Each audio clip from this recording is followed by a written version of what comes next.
Hi అండి, welcome to ఒక మంచి మాట. ఈరోజు ఒక సరికొత్త టిప్తో మీ ముందుకు వచ్చానండి.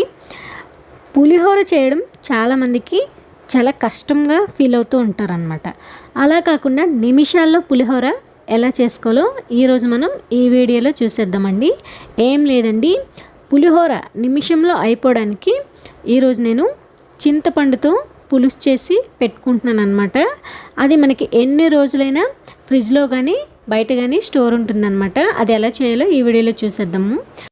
ముందైతే నేను 1/2 kg చింతపండు తీసుకున్నాను అండి. 1/2 kg కాకుండా కేజీ అయినా తీసుకొచ్చి ఎంతైనా చేసుకోవచ్చు అనమాట. ఎందుకంటే ఇది పాడైపోదు, ఈ పులుసు అనేది ఎన్ని రోజులైనా నిల్వ ఉంటుందన్నమాట.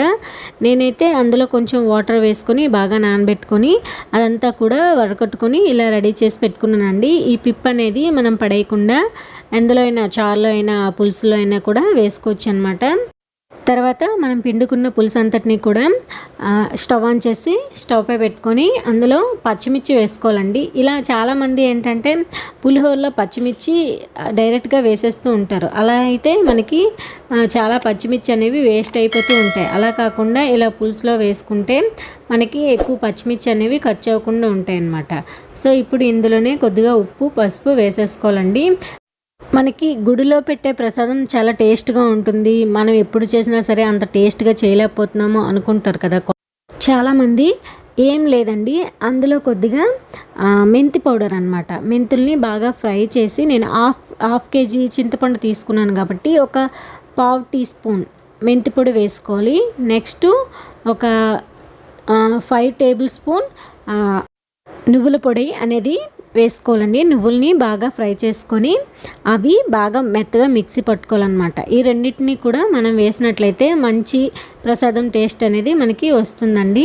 నెక్స్ట్ ఈ పులుసు అనేది బాగా దగ్గరికి అయిపోవాలండి. బాగా దగ్గరికి అయిపోయిన తర్వాత మనం ఆయిల్ అనేది ఎక్కువగా వేసుకోవాలి. ఆయిల్ ఎలా ఉండాలంటే మనకి చింతపండు పులుసుపై బాగా తేలుతూ ఉండాలన్నమాట. అలా అయితేనే మనకి ఎక్కువ రోజులు అనేది స్టోర్ ఉంటుందండి. ఫ్రిడ్జ్ లేదు అనుకునే వాళ్ళు బయట కూడా దీన్ని స్టోర్ చేసుకోవచ్చండి. ఫ్రిడ్జ్లో పెట్టుకున్న ఒకటే, బయట పెట్టుకున్న ఒకటే, ఎన్ని రోజులైనా సరే మనకి స్టోర్ ఉంటుందన్నమాట. బాగా గట్టిగా అంటే మరి వాటర్లా కాకుండా బాగా ముద్దలా అయ్యేంత వరకు కూడా మనం దీన్ని చూసారా ఎంత ముద్దగా అయిందో. సో ఇలా అయిపోయిన తర్వాత మనం బాగా చల్లారిపోయిన తర్వాత ఒక డబ్బాలో స్టోర్ చేసుకొని పెట్టేసుకోవడమేనండి. మీకు ఇంకా ఈజీగా పులిహోర అయిపోవాలంటే ఈ చింతపండు బాగా దగ్గరికి అయిపోయిన తర్వాత మనం పులిహోరలో ఏవైతే పోపు దినుసులు వేయాలనుకుంటున్నామో ఆ పోపు దినుసులు అన్నీ కూడా పులిహోరలో ఎలా అయితే మనం వేపుకొని వేసుకుంటామో అలా వేసేసుకోవడమేనండి. నాకైతే అలా ఇష్టం ఉండదు, ఎందుకంటే మెత్తగా అయిపోతాయి అన్నమాట పోపు దినుసులు అనేవి. సో నేను ఓన్లీ చింతపండు పులుసు మాత్రమే పెట్టుకున్నాను, పోపులు అనేవి వేసుకోలేదు.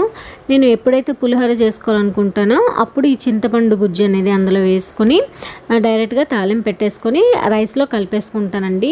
సో టేస్ట్ అనేది చాలా బాగుంటుంది. నేను ఇందులో మెంతి పొడి, నెక్స్ట్ నువ్వుల పొడి వేసుకున్నానండి. వీడియో అనేది స్కిప్ అయిపోయిందనమాట. సో పులిహోర అనేది క్షణాల్లో అయిపోవాలంటే ఈ టిప్ పాటించండి, ఎంతో టేస్టీగా వస్తుంది. ఇలాంటి మరిన్ని ఇంట్రెస్టింగ్ వీడియోస్ కోసం నా ఛానల్ని లైక్ చేయండి, కామెంట్ చేయండి, షేర్ చేయండి, సబ్స్క్రైబ్ చేసుకొని పక్కన ఉన్న బెల్ ఐకాన్ని క్లిక్ చేయడం ద్వారా నేను చేసే ప్రతి వీడియో మీకు నోటిఫికేషన్ రూపంలో వస్తుంది.